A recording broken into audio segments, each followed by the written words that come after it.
Oke, selamat datang kembali di Purwakarta Auto Story. Kali ini kita akan bahas motor yang keluar satu dekade yang lalu. Ini adalah Yamaha Bison tahun 2015.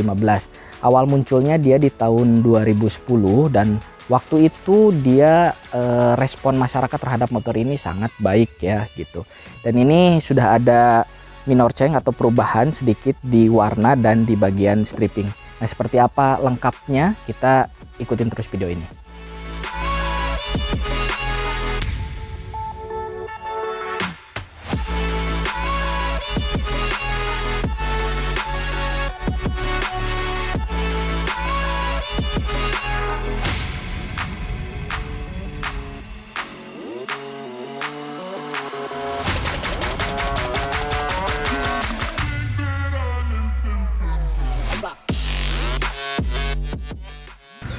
Yamaha Bison keluar di tahun 2010, di mana motor ini telah dipasarkan di India dari tahun 2008 dengan nama FZ16. Nama FZ menggambarkan bahwa Bison ini merupakan keluarga dari FZ series, terbukti dengan desain yang mirip dengan FZ1000 yang menggambarkan motor street fighter sejati. Desain motor ini sangat berbeda dengan motor 150 cc pada umumnya waktu itu, menjadikan motor ini idola hampir untuk semua biker. Tapi sayangnya desainnya tidak berbanding lurus dengan mesin yang digunakan. Memang tak bisa dibungkiri mesin dari Yamaha Bison ini underpower ya. Tapi itu tak menyurutkan peminat Bison waktu itu. Itu membuktikan bahwa desain dari sebuah kendaraan itu sangat penting. Memang tidak semua, tapi bisa dikatakan hampir 90% konsumen Bison itu melihat desainnya. Motor ini juga menjadi barometer modifikasi di Indonesia. Bayangkan hanya motor ini saja yang untuk merubah atau memodifikasi keseluruhan bodinya itu bisa dilakukan secara plug and play. Bukan main potong rangka, bikin kedudukan sini situ atau body custom seperti memodifikasi motor pada umumnya. Part atau bagian body modifikasinya itu dijual massal dan pemasangannya plug and play. Banyak bengkel modifikasi berkembang dan maju dari motor ini, makanya sayang kalau motor ini sekarang dilupakan. Kemudian Yamaha Bison merubah suplai bahan bakar dari karbu menjadi injeksi di tahun 2015 akhir, tapi perubahan itu tak membuat penjualannya membaik. Yamaha Bison semakin terpuruk di antara motorsport 150 cc lainnya. Nah, kalau kita lihat dari sisi desainnya ini memang memiliki DNA dari FZ karena memang ini motor merupakan keluarga dari FZ. Di bagian headlamp, kita lihat headlampnya ini bentuknya juga mirip FZ1000 dengan cover headlamp yang minimalis. Dan kalau teman-teman mau ganti cover ini ada yang jual sekitar 50 atau lebih macam model cover headlamp yang bisa dipasang secara plug and play. Kemudian di bagian kaki-kaki ini dia shock depan dia menggunakan teleskopik, tapi ukurannya ini sangat besar ya, dia berdiameter 41 mm dan teleskopiknya ini mampu memuat pelek 3 in dengan ban 120 gitu. Kemudian ke bawah, di bawah dia pengereman sudah cakram dengan double piston dan velg depannya ini berukuran 2,5 in ring 17 dengan ban 100/80. Ini merupakan velg terbesar di kelasnya waktu itu.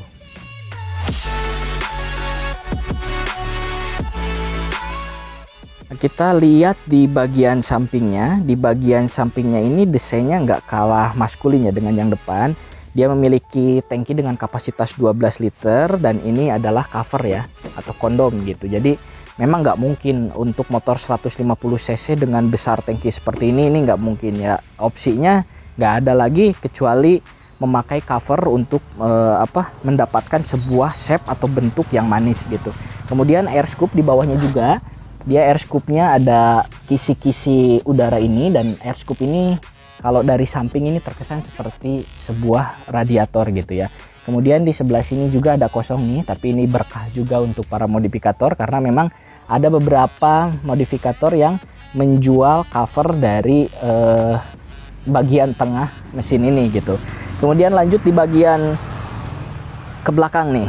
Di bagian belakang dia ada cover ini ya. Cover ini jadi menyatu dengan bagian footstepnya ini terkesan seperti rangka Delta Box, padahal ini juga cover gitu. Dan untuk Bison generasi pertama dengan warna covernya ini silver, itu rata-rata banyak melupas catnya di sebelah sini gitu. Kemudian lanjut nih ke jok. Di jok ini memang belum single seat, cuman dia sudah ada motif jok dengan bentuk seperti ini, apalagi yang versi pertamanya itu berwarna silver dan itu terkesan seperti single seat gitu ya. Di bagian knalpotnya juga, knalpotnya ini besar dengan adanya katalis, jadi ini lebih ramah lingkungan gitu. Dan untuk bodi belakangnya atau bodi sebelah sini ya, bahkan ke bagian samping semuanya juga, itu teman-teman bisa mendapatkan bodi hampir 15 atau 20 macam bodi ini yang dijual di pasaran dan dipasang secara plug and play. Nah, itu salah satu kelebihan dari Bison, banyak part modifikasinya atau part aftermarketnya yang bisa dipasang di motor ini secara plug and play.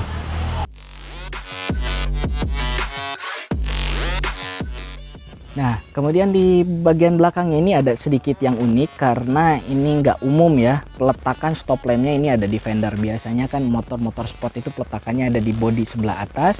Tetapi di Yamaha Bison ini peletakan stop lampnya itu ada di bagian fender. Tapi justru ini dengan bentuk fender seperti ini, dia itu tidak flat seperti fender-fender motor sport pada umumnya. Kemudian sennya ini nggak original ya, sudah diganti dengan produk aftermarket oleh ownernya.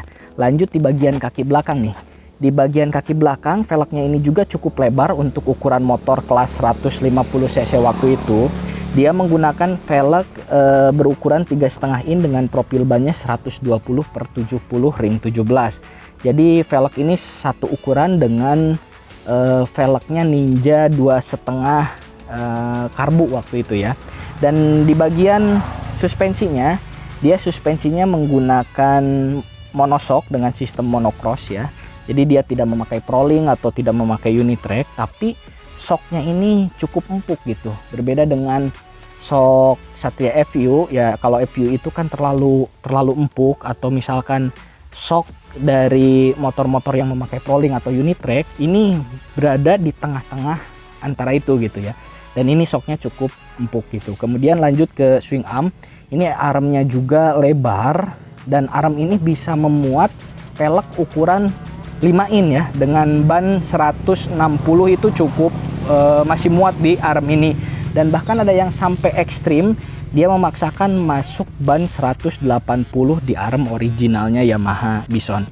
Kemudian lanjut di bagian cover ini nih, cover rantainya. Dia cover rantainya juga dibentuk seakan-akan ini adalah penegas dari arm ya gitu ya. Padahal ini hanya sebuah cover gitu ya. Dan ini cukup baik gitu ya. Teknologi atau misalkan desain yang disuguhkan Yamaha ini cukup baik, dan ini juga cukup detail gitu.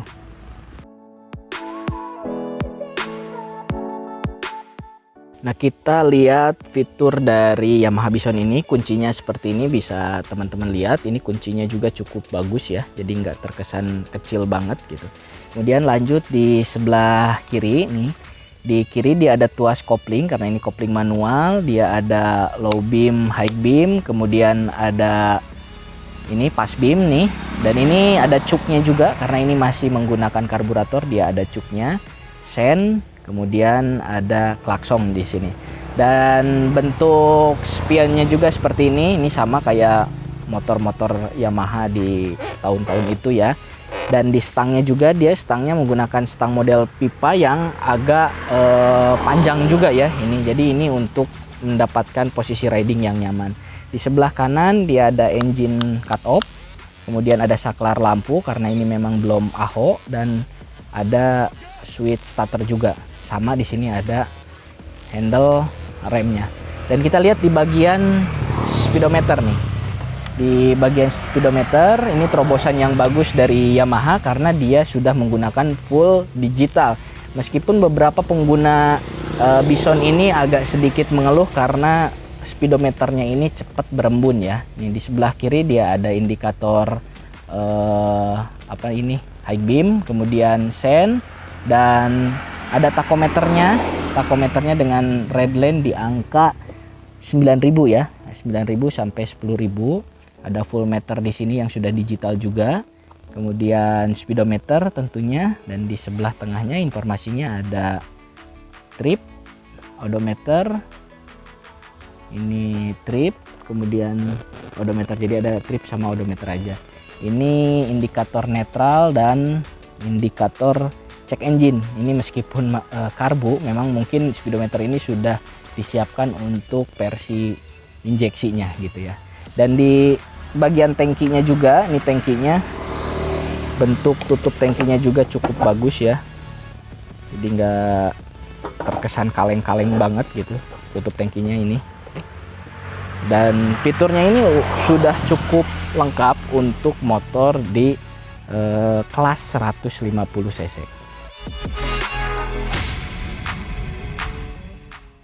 Nah, ini posisi mengendara saya di Yamaha Bison Karbu ini. Tinggi badan saya 173 cm. Dengan tinggi segitu kaki bisa menapak ke tanah dengan sempurna. Ini dua-duanya menapak ke tanah dengan sempurna ya.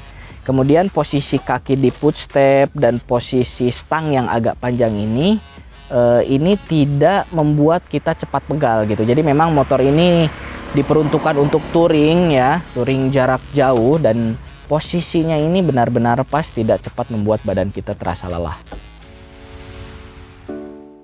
Yamaha Bison ini memiliki kelemahan di sektor mesin yang kurang bertenaga. Tapi urusan durability-nya mesin ini patut diacungi jempol. Saya pernah pakai Yamaha Bison tahun 2011 untuk kerja di lapangan dengan jarak tempuh minimal 100 km per hari. Dipakai selama 3 tahun berturut-turut, mesinnya tangguh dan tidak rewel. Asal ganti oli teratur, mesin Bison ini durability-nya cukup bisa diandalkan. Begitupun part koplingnya yang juga tidak gampang aus dan slip. Bison ini memakai mesin berkapasitas 153 cc dengan sistem karburator dan hanya mengeluarkan tenaga sebesar 10,1 PS dengan torsi 10,5 Nm di 5.500 rpm. Mesin ini kalah dengan mesin Honda CS1 yang hanya berkapasitas 125 cc. Tapi meskipun karbu, konsumsi bahan bakarnya pun tergolong cukup irit. Bison ini menghabiskan 1 liter bensin untuk pemakaian 40 km. Oke, terima kasih telah menonton video ini dari awal sampai akhir. Bantu like, komen, dan subscribe agar channel kita lebih berkembang. Share juga video ini jika video ini dirasa bermanfaat. Saya Herli Herullah, sampai jumpa di video berikutnya.